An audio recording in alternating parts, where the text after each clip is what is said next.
Here's a tip for the law of sines that a lot of times you don't see in a textbook.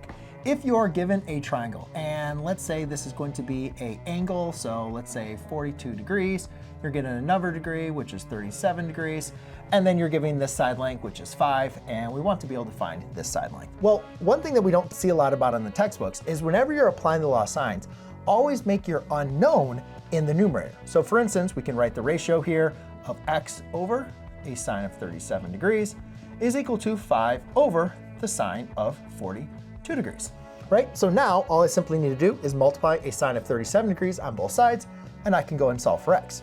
Now, that is not going to be the same process though for every single triangle. For instance, when you have the ambiguous case, and let's say we have a 42 degrees over here, this is still 5, but let's say this number is 7, and we want to be able to figure out what this angle is, and let's call this angle B. Well, now, I don't want to use this ratio of the law of sines. You could, it's just going to add some extra steps. So what I always tell my students is, whatever your unknown is, always put that in the numerator, because the law of sines works like this, as well as inverted.